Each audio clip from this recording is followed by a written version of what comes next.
Hello everybody, my name's Kanoe Manika, and welcome back to the unboxing, where I do that one main unboxing a year that most people probably won't care about, but I care about a lot because it's a franchise that I care about a lot. And also is kind of historically important for S.H.Figuarts because it was the thing that really got S.H.Figuarts started, but nobody really cares because people only really care about Dragon Ball, as if S.H.Figuarts appeared out of the ether for the sake of Akira Toriyama's manga. Whatever, it's the yearly Kamen Rider time.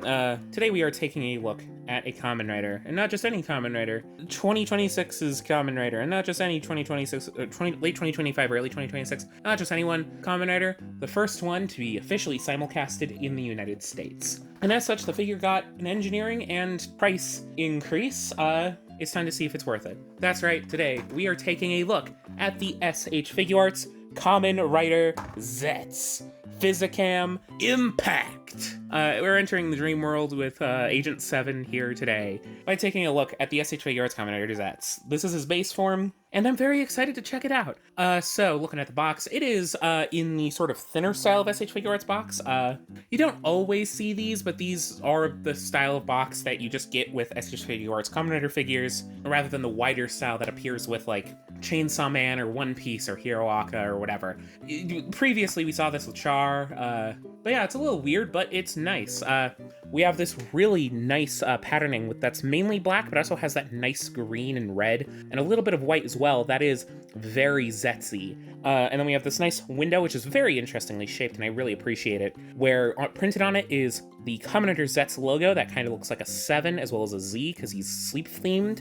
S.H.Figuarts, the S.H.Figuarts quote, and these sort of lines, because he's got that techie vibe, as well as your image to look at the figure, as well as the extra parts. Bandai Namco logo stays at the top. Here we have a promo image of Zeztz pressing on his driver, probably about to prep a rider kick. His eyes are glowing. Kamen Rider Zeztz Physicam Impact, that in Japanese. Kamen Rider Zeztz logo, the Tamashii Nations logo, the Bandai logo, the Tamashii Nations sticker. At the top, we have Kamen Rider Zeztz Physicam Impact, again, a sort of cross shape for the colored lines, as well as a capsum sort of implied here, which is nice, because that's the gimmick that allows him to transform. The bottom has your usual Japanese support info. This isn't a American import, because I'll get to it here in a second. We have a promo image of Zeztz crouching, S.H.Figuarts Kamen Rider Zeztz. On this side, we get a little bit more of the window. We have Kamen Rider Zeztz Physicam Impact, more of the lines, a standard sort of standing stock image, S.H.Figuarts right there. This side just has a little bit of the arm from the front, Kamen Rider Zeztz Physicam Impact, S.H.Figuarts, a capsum, lines, stuff like that. And on the back, you get your usual promo images. It's simple style and heroic action. We have a rider kick, we have him using his sword, him walking forward, him about to do a punch, as well as here a promotion to go to the Tamashii web shop so that you can buy Kamen Rider Zeztz Plasma. You can't do that anymore. It's sold out. I didn't buy a Zeztz Plasma, unfortunately. And all your legalese. This video is for adult collectors. So yeah, that's the box. Why not get it unboxed? And getting this figure was a bit of a hassle as well. So I waited a little bit too long to pre-order it, to the point where it sold out from my usual retailer that I usually use. I usually use BBTS. So I had to pivot to Amazon, which tends to ship a little later, though things have been weird this year. It doesn't really matter. When I did that, I expected it to come normally, and it did eventually ship, though a little bit later than it was said it was going to. And then it just disappeared. Like, it got close to my house, and then it just never arrived. So I had to refund that and then order it again, and whoever I ordered it from, again, specifically on Amazon, had imported copies directly rather than Bandai official imported copies, though I think it was slightly cheaper, which is nice. Anyhow, let's get him out of this package. So here he is, on a simple plastic tray, and his accessories seem light, but there is something nice. This figure did go into a bit of a price increase for the past couple years, excluding Gotchard. While the prices have been increasing, they've been trying to keep it at the entry-level price of stuff like the S.H.Figuarts Luffy's, so around $40 each. Again, Gotchard is an exception because he was made out of a bunch of chrome. For Zeztz, they're just like, fuck it, he's $70 now, somewhat like Izuku. However, he comes with a little bit more stuff and seemingly with better engineering, so I'm excited to check that out.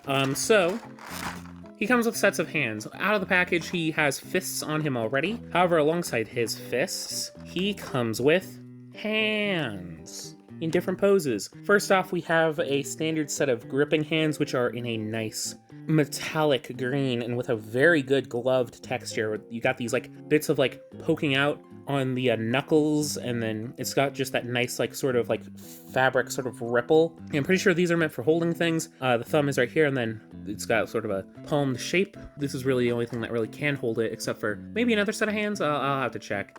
Instructions are printed on the box, by the way. But yes, hands, these are sort of gripping outward, presumably for the weapon. Next up, we have a set of sort of calm-ish open hands, though really more so for action. Like a sort of action-y pose that are sort of pointed outward, if you can tell. Same sort of texturing on the outside, and they're a very unique pose, and I think they work well. It feels fairly Zeztz-y. I think this also works for pressing on the driver, which we'll get to. And it looks nice. Next up for hands, we have these other sort of grapple hands, which I think could also potentially hold something. Yeah, they've got a little bit of a carved out of the palm, seemingly to grip onto something. These might be for the sword, which I guess makes me wonder what this is for. I guess this is also for the driver then, rather than grippers. These are also for the pressing on the driver. Whatever. Yes, we have these actual gripping hands. You can see they have a little bit of a trigger finger because the weapon has a trigger. Otherwise, you could probably use these as like bike holding hands or like sort of for a grapple if you don't want to use the sword, but otherwise, same general good molding and paintwork. And then finally, we have just a standard set of relaxed holding hands.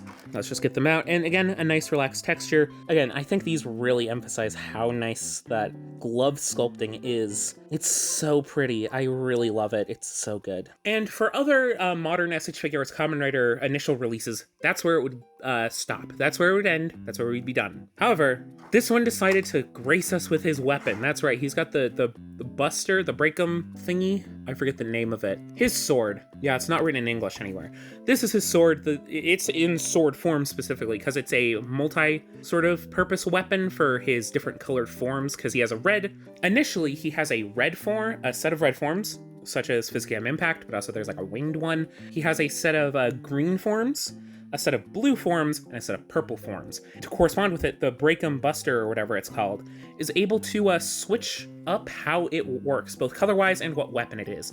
It can be a gun, an axe, a sword, or a scythe. And obviously, in his red forms, it is a sword, but it's seemingly able to, because like you can see it has ports on this upper part. You can seemingly remove it, and it has the parts to move it around, though I don't know why you would want to. But otherwise, it is very well done. It looks just like the toy, though more so like the prop. It's got the extended blade, which the red glows in very nicely. It's a very realistic glow, where the clear tips very nicely transition into the blood red, which looks very nice. I like this side as well. It's got some nice red painting there. And then a little bit of like silver here at like a barrel. The green, the nice metallic green that goes into the little porthole for the capsum, which you can take from the chest and put into this, which I don't think I'm going to show off because it's so small. But yes, it can also be held in the gripper hands that we looked at, these ones. Let me try to show that off. A little bit of a tight fit, so be careful. But yeah, there we go. It's nice. Yes, that is the figure, and I'm not sure if it's fully made itself worth its price. Yeah, because that's, as like a spy character, has a lot of other accessories, like a lot of other small things that he could have come with to hold. But it's nice that he at least has the weapon now that he's at an increased price. But yeah, let's look at the figure itself and see if he's worth it, because some engineering changes have been undergone for Zeztz himself. So why don't we take a look? Let me 1 times 0.5. Let's 1 times it, so we can get the little bits of plastic out. He's got a lot around his neck, actually. First off, he does feel fairly nice. I like how he feels. The texturing, the sort of hexagonal almost texture all over the armor or the costume is shining in a really interesting way, and I kind of appreciate it. Let's do a nice all-around look at the figure so you can get a good look at it. A little bit hard to get him to stand on his feet, but there we go. I got it to work. Yeah, it's very intricately detailed and looks very nice. That's a little weird. Single piece neck. I guess that's how it would have to work just because of the costume. Kind of like a Batman cowl. Yeah, he's coming off a little bit more blue on camera. I don't know why that is. I think it's because of the white balancing, but he is very much in a nice, accurate green. I'm sorry if the colors are off. Let's see if I can, whatever. It's coming off a little bit weird. He is very much that nice green, but it's coming off as a weird blue on camera, which is strange. But the metallic color is accurate to what you would see on screen when looking at it in person. And looking at that head, it is so nicely done. It looks just like the Zeztz helmet in the show. The little horned bits that are the antenna, the eyes, which are just these big fucking intimidating shapes, into the Crusher mask, which is made to be a little bit more, I guess, like this sort of shaded look, to be sort of nebulous and dreamlike. I think it works very well. Yes, the line goes nicely into the torso, but as you can see, there's also this little bit of the teal that goes all the way across. There's a bit of a seam line, but I'm pretty sure that's realistic to the suit because it's a helmet and it has to be able to be taken off by the actor. But yes, and then we have this nice metallic red, which is, again, has some very nice sculpt work because it's a costume. So it has to kind of look like a costume, and I think it does a really good job, especially on the metallic red elements. And going into the back with all these nice intricate bits of line work, the little bits of green metallic here, and then going down all the way down the back. It looks so nice. And then here on the side as well, it almost looks like sportswear, just the striping. It looks so good. But yes, the torso itself is pretty intriguing because outside of the pectoral elements and that same nice hexagonal shaping, this is where the driver is. It's not functional, really, and it's a little bit oversimplified. These should look a little bit more clear, but they're just done in a metallic red, which is fair enough. And then, of course, the belt isn't made to be a little bit floppy. It's rather just fully sculpted on, though it does look nice, the little black strap on the back, and the red bits at the front, which are nice and intricately sculpted. I wonder if some panel lining could do some wonders there. But really, the star of the show is kind of the capsule.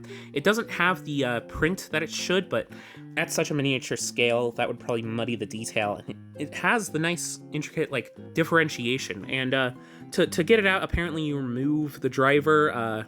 There we go. Yeah, you remove the front of the driver, the back stays on, and then you poke out from the back. You can kind of see it there.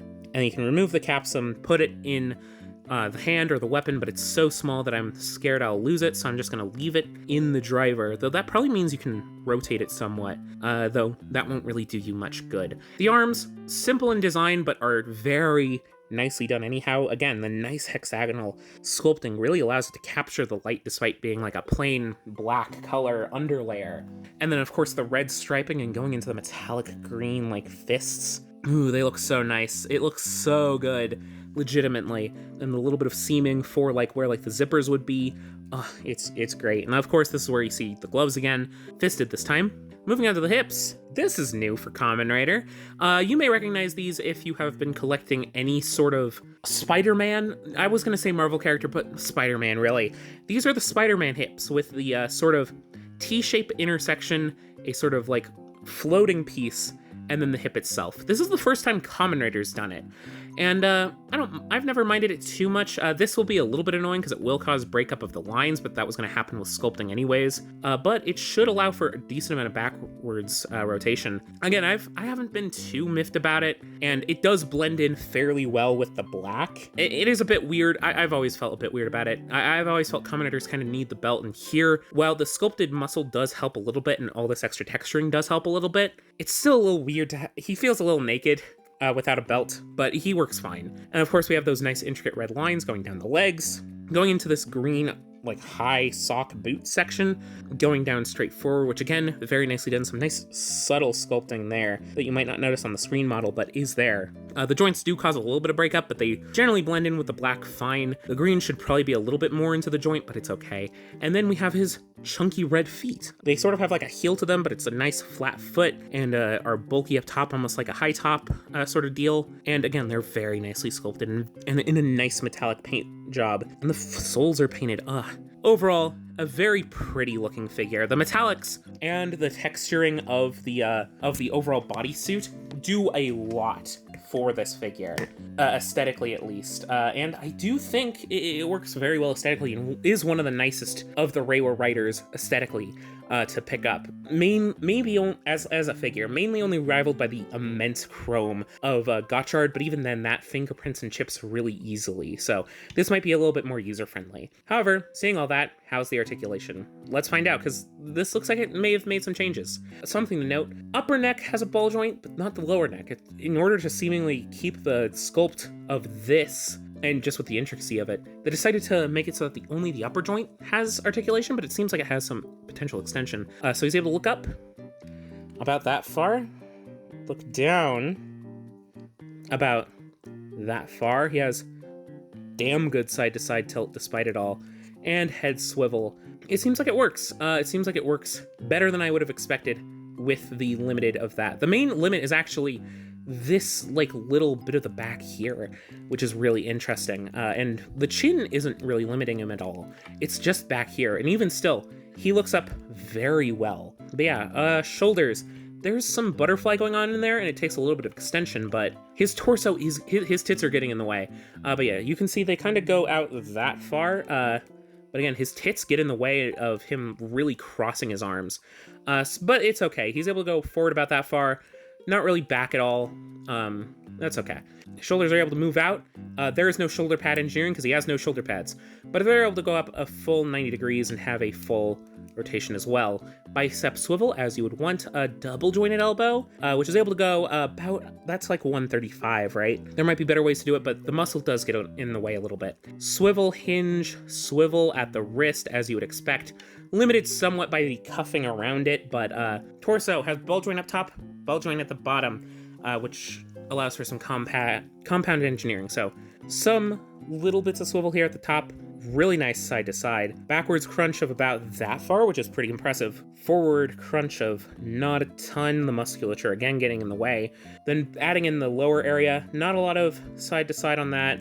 That's where your swivel is. It's just straight up at the waist, which a lot of Spider-Man fans will be happy about, I guess. Backwards about that far, and forwards about that far. So that's your full forward range. Here's your full backwards range. Here's your full side to side. The forward could be a little bit better, but it works. And it's probably gonna be supplemented by doing that. Speaking of, the hips have seemingly full range. It'll kick forward about that far before things start to rotate, though some rotation is allowed, which is pretty nice. Backwards about that far, thanks to that. The butt doesn't really get in the way, though you might want to be careful of paint chipping because there's a lot of paint to chip. Thigh goes into the hip for about that far. Outward, not a full outward, but enough. Thigh swivel is doable. It's on a ball joint and it has that sort of cut to it. Double jointed knee goes about that far, not all the way back, but enough. Foot is able to move forward surprisingly far, backward surprisingly far, and has a wonderful tilt. It rotates it out a little bit, it rolls the ankle a little bit, but that's a great tilt. And then a toe bend. So yeah, he's a good Kamen Rider. I think there's something about like just the simplicity of the design as well that helps him out a lot in being something that I imagine someone would just love to pick up and pose. Some stuff's gonna look a little awkward, like that neck does look a tad weird, certainly. To pose if you're not careful, though you can hide it fairly well. But he's able to get low down and he's able to do all the poses you would want. He can rider kick, he can do whatever you need, from what I can tell at least. And as far as a figure of this price goes, I'm not sure I'm super happy about the general price increase. Like, I get it. Okay, he can rider kick. Here's my usual rider kick pose. I use it because I feel like it engages like basically every joint in getting the pose. And the torso does seem a little bit rigid for it, unfortunately. Though maybe yeah, there we go. That's how you do it. You get it out to the side a little bit. That, and yeah, there we go. That's our rider kick. Hell yeah, that's great. I love that. I'm actually really close to how his rider kick looks. I guess I've just been watching it so much that I've gotten it ingrained. But yeah, he can do whatever you need your rider to do. And also, he just works for like casual poses, just subtly moving his body. But yeah, nice rider. It's not as easy to recommend, especially to people who might be into other S.H.Figuarts, mainly due to the fact that he is no longer at that entry price, but at the Izuku entry price, which is a little bit more expensive, and I'm not sure he fully justifies the price. Like, his paintwork is exquisite, and there's no paint slop either, I should note. I've seen other S.H.Figuarts, and some of them have had pretty decent paint slop. This one, his paint is clean as hell. Maybe some white specks have gotten on it, but that might just be like my dandruff or whatever. This thing is exquisite. He looks great. He poses pretty damn well. He's just good. He's a cool design. So if this might be a good first Kamen Rider to get, because he does come fully featured as well. You do not need to buy the other Kamen Riders to get his weapons. And I think that's just great. I'm glad that he doesn't need all that extra stuff. I mean, I'm sure there are other accessories you could figure out for him, but yeah, this is good. I like him a lot. He might even be top 15 material. Low top 15, but top 15 material. But yeah, I hope you enjoyed this video. If you did, do all the usual YouTube stuff. Like the video to let me know you enjoyed it. Leave your comments, your thoughts about whatever is related to the video. Go check out the channel for previous videos. I've got a lot of S.H.Figuarts stuff and a lot of S.H.Figuarts Kamen Rider, so if this isn't your Kamen Rider jam, maybe one of those other ones will.